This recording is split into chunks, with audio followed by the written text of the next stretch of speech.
أستغفر الله وأتوب إليه أستغفر الله وأتوب إليه. السلام علیکم ورحمۃ اللہ وبرکاتہ. لک الحمد یا اللہ، الصلاۃ والسلام علیک یا رسول اللہ، الصلاۃ والسلام علیک یا حبیب اللہ صلی اللہ تعالی علیہ وسلم. حضرات محترم، سلسلہ ہے سامعین و ناظرین کے سوال و جواب کا.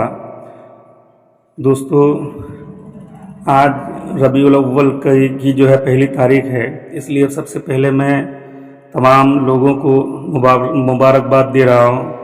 آپ سبوں کو جشن عید میلاد النبی مبارک ہو. دوستو، چونکہ اب بہت سارے لوگ جشن عید میلاد النبی صلی اللہ تعالیٰ علیہ وسلم پر اعتراض کرتے ہیں اور کہتے ہیں کہ اسلام میں 2 عید ہیں، یہ تیسری عید کہاں سے آ گئی؟ لکھنے والے لکھتے ہیں، سوال کرنے والے سوال کرتے ہیں کہ پورے سال میں 2 ہی عید ہے، عید الفطر اور عید الاضحیٰ، لیکن یہ تیسری عید، عید میلاد النبی صلی اللہ تعالیٰ علیہ وسلم کہاں سے آ گئی؟ تو دوستو، سب سے پہلے میں اس کا جواب دوں گا کہ عید کا معنی ہوتا ہے خوشی، اور لغت میں اگر دیکھیں گے تو عید ایسی چیز کو کہتے ہیں جو بار بار لوٹ کر آئے، اور کیونکہ یہ دونوں مذہبی تہوار ہر سال آتے ہیں اس لیے ان کو عید کہتے ہیں، یعنی عید الفطر اور عید الاضحیٰ. پھر مجازاً اسے خوشی کے موقع کے لیے بھی استعمال کرنے لگے. آئیے اب یہ دیکھتے ہیں کہ کیا خوشی کے ان 2 ایام کے علاوہ کسی دوسرے دن کو عید کہنا جائز ہے یا نہیں. بخاری و مسلم کی حدیث میں ہے کہ حضرت سیدنا عمر فاروق رضی اللہ تعالی عنہ کے پاس ایک یہودی آیا اور اس نے کہا کہ اے امیر المؤمنین، آپ کی کتاب میں یعنی قرآن مجید میں ایک آیت ہے، اگر وہ ہم یہودیوں پر نازل ہوئی ہوتی تو ہم اس کے نزول کے دن کو ضرور عید مناتے. سوچئے گا، ایک یہودی کہہ رہا ہے. تو حضرت عمر فاروق رضی اللہ تعالی عنہ نے فرمایا کہ کون سی آیت؟ تو اس یہودی نے کہا کہ الیوم اکملت لکم دینکم، سورہ مائدہ کی آیت ہے. اور اس یہودی نے سورہ مائدہ کی آیت پڑھی تو حضرت عمر فاروق رضی اللہ تعالی عنہ نے فرمایا کہ میں اس دن کو جانتا ہوں جس میں یہ آیت کریمہ نازل ہوئی تھی، اور اس کے مقام نزول کو بھی پہچانتا ہوں، یعنی جہاں پہ یہ آیت کریمہ نازل ہوئی تھی وہ مقام کون سی تھی؟ وہ مقام عرفات کا تھا، اور وہ دن کیا ہے؟ جمعہ کا تھا. صحیح بخاری کی حدیث پاک ہے، کتاب الایمان. آپ کی مراد اس سے یہ تھی کہ ہمارے لیے وہ دن کیا ہے؟ عید ہے. حضرت عمر فاروق رضی اللہ تعالی عنہ کا یہ 2 لفظ بولنا کہ اس دن کو بھی جانتا ہوں اور اس جگہ کو بھی جانتا ہوں، اس کی نزول کی وجہ بھی میں جانتا ہوں. تو اس فرمانے کا مقصد یہ ہے کہ وہ ہمارے لیے کیا ہے؟ وہ عید ہیں. ترمذی شریف میں حضرت ابن عباس رضی اللہ تعالی عنہما سے مروی ہے کہ آپ سے بھی ایک یہودی نے ایسا ہی سوال کیا تھا، کہا تھا. آپ نے بھی فرمایا کہ جس روز یہ نازل ہوئی اس دن 2 عیدیں تھیں، جمعہ اور عرفہ. یہ ترمذی حدیث ترمذی کی حدیث پاک ہے. اب ایک یوں سمجھ لیجئے کہ عید الفطر اور عید الاضحیٰ کے علاوہ سال میں 53 عیدیں ہوئی، 52 جمعہ اور 1 یوم عرفہ. تو ان 53 عیدوں کے بارے میں آپ کیا کہیں گے اگر کوئی یہ سوال کہہ دے؟ جس دن نعمت حاصل ہو اس دن عید منانا انبیاء کرام علیہ السلام کی کیا ہے؟ یہ سنت ہے.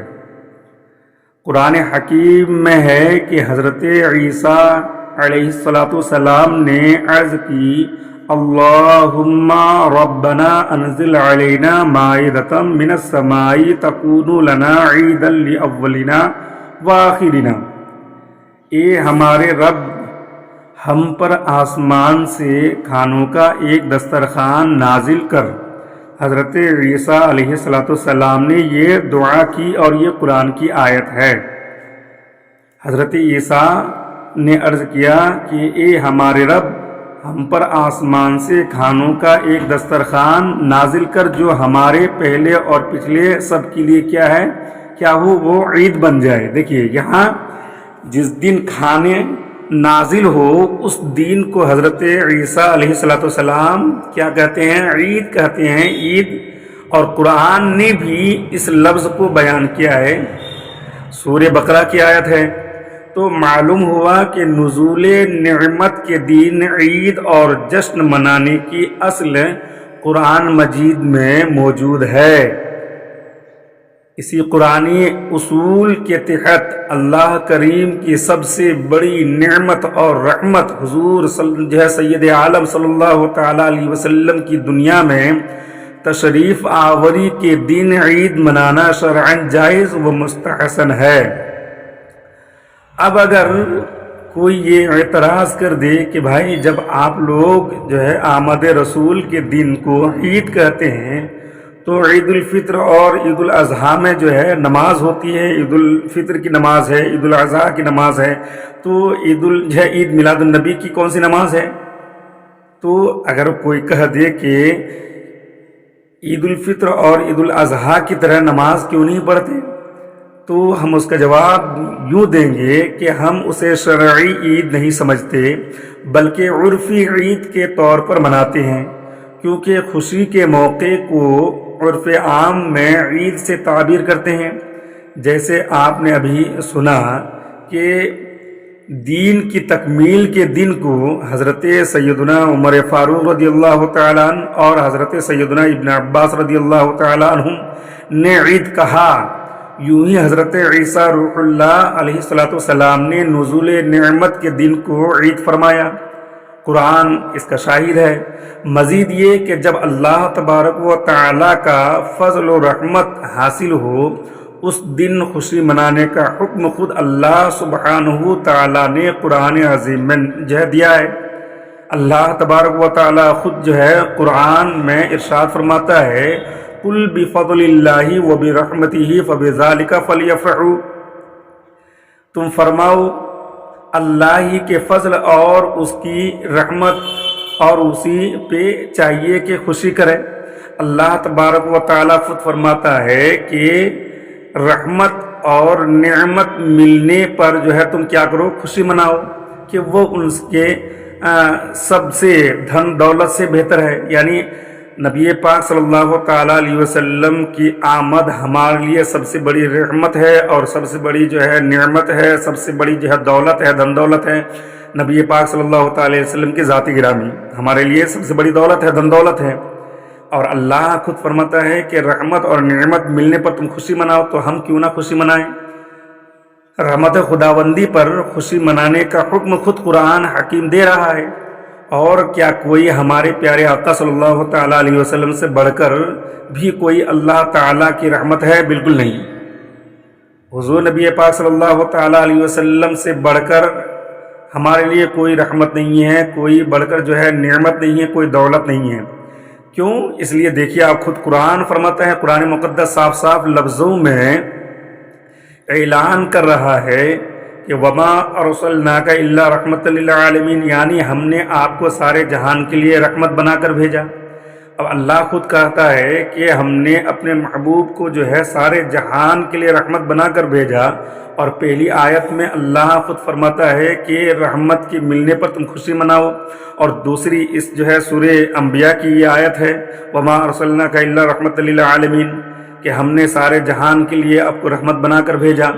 تو نبی پاک صلی اللہ تعالیٰ علیہ وسلم جب ہمارے لیے رحمت ہے، ہمارے لیے نعمت ہے، ہمارے لیے سب سے بڑی دولت ہے، تو ہم خوشی کیوں نہ منائیں؟ کیونکہ اللہ نے خود فرمایا کہ جو ہے رحمت ملنے پر خوشی مناؤ۔ اس لیے ان سب باتوں کے باوجود کیا پھر بھی ہم سرکار مدینہ صلی اللہ تعالیٰ علیہ وسلم کی ولادت کے دن عید نہ منائیں؟ آخر کیوں؟ تو معلوم یہ ہوا کہ عید منانا اور عید کی خوشی منانا یہ اللہ کا حکم ہے، اور اللہ تبارک و تعالیٰ نے ہمیں حکم دیا ہے۔ ہم اللہ کے حکم کی تکمیل اور ان کی جو ہے ان کے حکم کی جو ہے ہم کیا نام کہتے حکم بجا لاتے ہیں، اور عید میلاد النبی صلی اللہ تعالیٰ علیہ وسلم ہم مناتے ہیں۔ اب اگر کوئی یہ اعتراض کر دے کہ بھائی عیسائیوں کی یہ نقل ہے، کیوں؟ اس لیے کہ حضرت موسیٰ علیہ السلام کی جو ہے عیسائیوں نے جو ہے یہ خوشی منایا تھا، جیسے وہ کرسمس ڈے مناتے ہیں ویسے ہی آپ لوگ بھی جو ہے عید میلاد النبی صلی اللہ تعالیٰ علیہ وسلم مناتے ہیں۔ اور حدیث پاک میں ہے کہ من تشبہ بقوم فہو منہم، جو کسی قوم کی مشابہت اختیار کرے گا وہ انہی میں سے ہے۔ اگر کوئی یہ جو ہے حدیث پیش کر دے کہ تم لوگ جو ہے عیسائیوں کی طرح جو ہے نقل کرتے ہو، اور جو ہے ان کی جو ہے نقل کرنے کی وجہ سے، ان کی مشابہت کرنے کی وجہ سے تم جو ہے گنہگار ہو، تو دوستو اس کا جواب یوں ہے کہ پہلی بات تو یہ کہ عید میلاد کو کرسمس ڈے سے مشابہت دینا ہی درست نہیں ہے، کیونکہ مشابہت تو اس وقت ہوتی ہے جب کہ ہم بھی کرسمس ڈے مناتے ہیں۔ دوم یہ کہ ہر مشابہت ناجائز بھی نہیں ہے، اور ناجائز جو ہے نہیں ہوا کرتی ہے۔ آئیے یہاں پہ میں آپ کو ایسی مثال پیش کروں جس میں نبی کریم صلی اللہ تعالیٰ علیہ وسلم نے یہودیوں کو ایک فعل کرتے دیکھا اور فرمایا کہ ہمیں زیادہ حق حاصل ہے کہ ہم یہ کام کریں۔ تو نہ صرف خود وہ کام اللہ کے رسول صلی اللہ تعالیٰ علیہ وسلم نے کیا، بلکہ اللہ کے رسول صلی اللہ تعالیٰ علیہ وسلم نے اسے کرنے کا بھی جو ہے حکم دیا ہے۔ حضرت سیدنا ابن عباس رضی اللہ تعالیٰ عنہما نے فرمایا کہ نبی کریم صلی اللہ تعالیٰ علیہ وسلم جب مدینہ منورہ تشریف لائے تو یہودیوں کو عاشورہ کا روزہ رکھتے پایا، تو اللہ کے رسول صلی اللہ تعالیٰ علیہ وسلم نے فرمایا یہ روزہ کیسا ہے؟ تو عرض کی کہ یہ بڑا عظیم دن ہے۔ اس دن جو ہے اللہ تعالیٰ نے موسیٰ علیہ السلام اور اس کی جو ہے ان کی قوم کو اور اس کے جو ہے دشمن فرعون سے نجات دی، تو موسیٰ علیہ السلام نے بطور شکرانہ روزہ رکھا، تو ہم بھی جو ہے روزہ رکھتے ہیں، یہ عیسائیوں نے یہ کہا۔ تو دوستو اللہ کے رسول صلی اللہ تعالیٰ علیہ وسلم نے ارشاد فرمایا کہ موسیٰ علیہ السلام کی موافقت کرنے میں بنسبت تمہارے ہم زیادہ حقدار ہیں۔ تو سرکار مدینہ صلی اللہ تعالیٰ علیہ وسلم نے خود بھی روزہ رکھا اور اس روزے کا حکم بھی دیا۔ صحیح بخاری کی کتاب الصوم کی حدیث پاک ہے۔ اب کیا کہیں گے؟ کیا نبی کریم صلی اللہ تعالیٰ علیہ وسلم نے یہودیوں کی مشابہت اختیار کی؟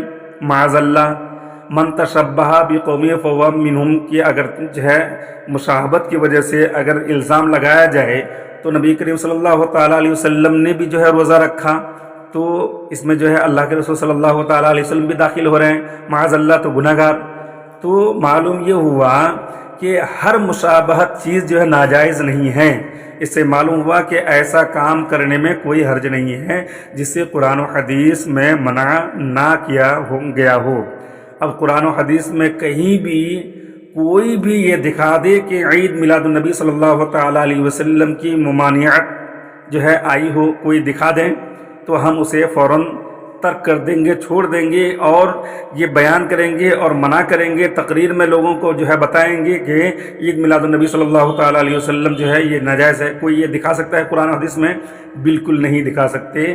تو معلوم یہ ہوا کہ جس چیز کی جو ہے منع جو ہے مانع نہ آئی ہو تو اس چیز کو ہم کیوں نہ کریں، یہ اس کے بارے میں کوئی جو ہے معنی نہیں آئی ہوں، اور اس کے بارے میں جو ہے کرنے کا حکم بلکہ آیا ہے۔ اللہ کریم خود حکم فرماتا ہے کہ رحمت اور نعمت کے ملنے پر جو ہے خوشی مناؤ، اس لیے ہم جو ہے آمد رسول میں خوشی مناتے ہیں اور اس دن کو ہم عید کہتے ہیں۔ اللہ تبارک و تعالیٰ سے دعا ہے کہ رب کریم اپنے حبیب صلی اللہ تعالیٰ علیہ وسلم کے صدقے طفیل سے ہمیں اور آپ کو جملہ مسلم بھائی کو دین اسلام پر، شریعت مطہرہ پر اور حق بولنے حق سننے کی توفیق و رفیق عطا فرمائے۔ وآخر دعوانا الحمدللہ رب العالمین۔ السلام علیکم ورحمۃ اللہ وبرکاتہ۔